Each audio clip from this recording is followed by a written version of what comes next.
Yes, inshuti za Star Galaxy TV ndabasuje kandi nanabahaye ikaze hano kuri Star Galaxy TV. Twibera hano kuri YouTube nk'ibisanzwe. Nizere ko umeze neza aho uri hatandukanye mu nguni enye z'iki gihugu cyacu. Abari mu mujyi wa Kigali, abari mu majyaruguru, abari mu majyepfo, abari burasirazuba, abari burengerazuba, yewe mwese aho muri hagiye hatandukanye. None se inshuti za Star Galaxy TV mwaraye mumenye ibyaraye bibaye muri no weekend?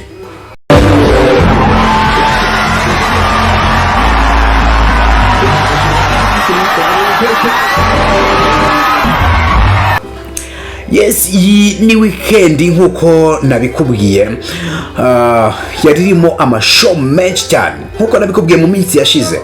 Yitwa Chris Easy nyuma yuko akoze amashow menshi cyane, nyuma yuko agaragaye mu mashow menshi cyane haba hano mu Rwanda ndetse no mu gihugu cy'u Burundi.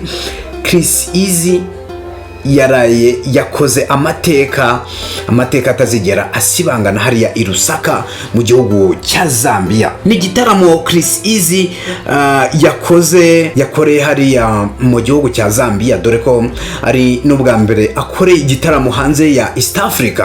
Ni igitaramo cyitabiriwe n'umubare munini w'aba diaspora b'abanyarwanda baba hariya i Lusaka muri Zambia, ndetse n'abaturage bakira gihugu bari bitabiriye kino gitaramo.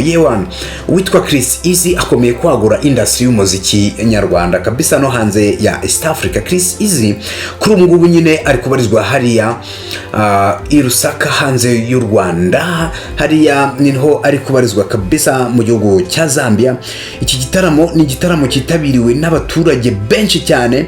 Igitaramo uyu muhanzi akoze, anavuga ko afite ibindi bitaramo ku mugabane w'Uburayi. Navuga ko rero kuri ubu ngubu uyu muhanzi Chris Easy ni umuhanzi ufite management nziza cyane. Ubusanzwe abarizwa muri GT Business Group. Ahangaha rero akaba ari nabo bamumanaginga.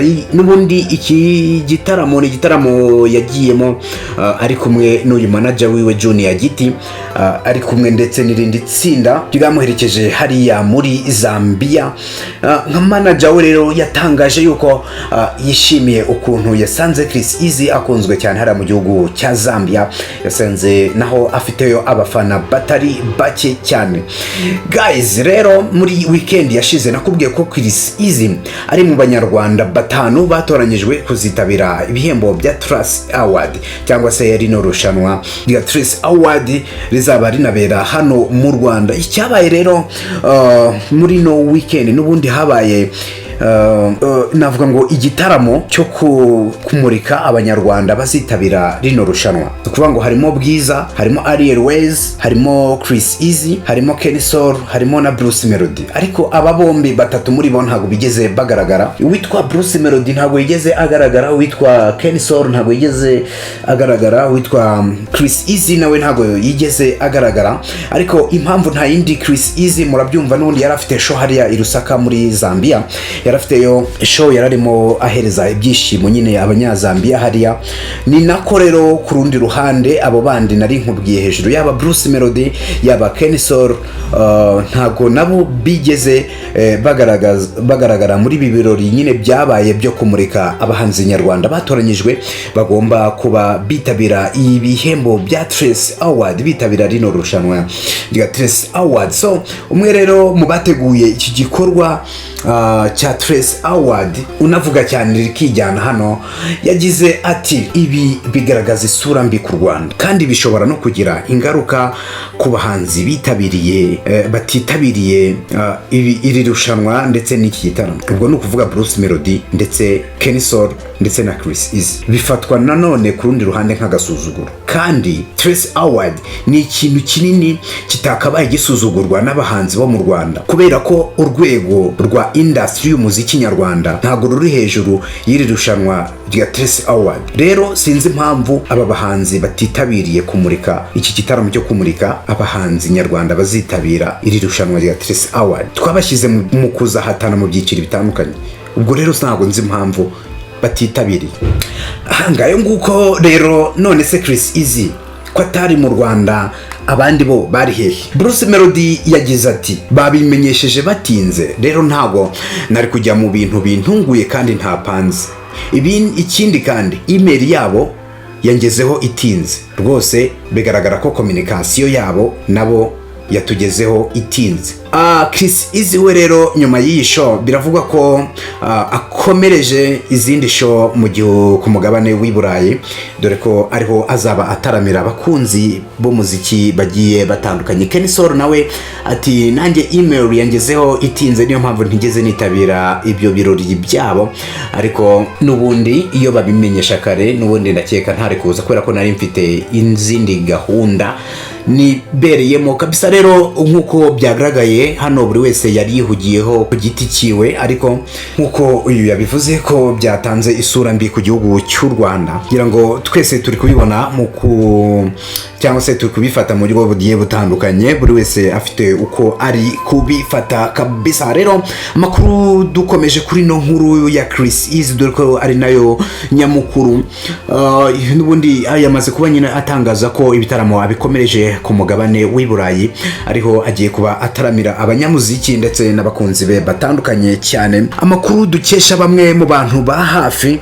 bakurikiranira ibya hafi Chris Easy ndetse n'abandi bantu bakurikirana ibya hafi ino GT Business Group, baratubwira yuko Chris Easy namara kuba akora amashow yiwe afite ku mugabane w'i Burayi, nyuma yuko abonye ko ino show yakoze hano mu gihugu cya Zambia yitabiriwe n'abantu benshi kandi mu ngeri nyinshi zigiye zitandukanye. Uyu Chris Easy nyuma yuko yakoze amashow mu gihugu cy'i Burundi naho akakundwa cyane, agakundwa ndetse akaba nafiteyo abafana benshi cyane. Ntabwo yarazi ko afiteyo abafana benshi cyane, ariko ubu ngubu akaba yaramaze kubona ko afite abafana benshi cyane hara mu gihugu cy'i Burundi. Nyuma rero namara kuba agaruka hano mu Rwanda, amakuru aravugwa yuko nubundi nyine ubwo azitabira bino rushanwa rya Trace Award nihatagira igihinduka, ubundi ewana akahita akora ibitaramo byinshi cyane hano mu Rwanda ndetse ni Burundi. No kuvuga ngo buri weekend uyu muhanzi azajya bafite igitaramo, weekend imwe bagifite hano mu Rwanda, indi abe agifite mu gihugu cy'i Burundi. Ndakeka ibi rero ari ibintu bizazamura level yiwe, bizazamura urwego rwe, bizamugirira umumaro kabisa. Abantu benshi bakomeje kugenda bagaruka kuri no features rero y'uyu muhanzi ndetse na Junior Giti, baravuga ko uyu muhanzi afite management nziza ariyo imuzamuriye urwego, ariyo itumye nyine akomeza kuba akundwa cyane hano ku mugabane wacu. Ese koko Chris Easy yazamamara nk'aba bose ba Diamond tubona? Nk'ubu Diamond indirimbo afite aheruka gusohora imaze kugira M7 views, miliyoni 7 z'abayirebye mu gihe kingana n'ibyumweru 2. Urumva ko rero ni ibintu byiza cyane, ni ibintu byiza kuri Afrika. Abahanzi bayo nyine nabo bakomeje kugenda batera imbere, dore ko nawe agiye kuba yuzuza M y'aba subscribers ku rubuga rwe rwa YouTube. Woni Diamond. Chris Easy nawe urwego nta kabuza aza rugeraho kandi mu gihe kitari kinini. Guys nayo makuru nari ngufitiye muri aka kanya. Nyemera duhure mu zindi video, hanyuma ariko nimba utarakora subscribe, iki nicyo gihe ngo ukore subscribe, hanyuma tujye tubana umunsi ku wundi. Hari n'izindi nkuru zivugwa kuri Chris Easy, murabizi afite management nziza cyane. Junior Giti nazo tuzaza tuzigarukeho. Nyemera duhure nyine mu zindi videos, ariko nimba utarakora subscribe, ni iki nicyo gihe ngo uyikore, hanyuma tujye tubana muri videos zigiye zitandukanye hano kuri Star Galaxy TV. Nyemera duhure mu zindi videos.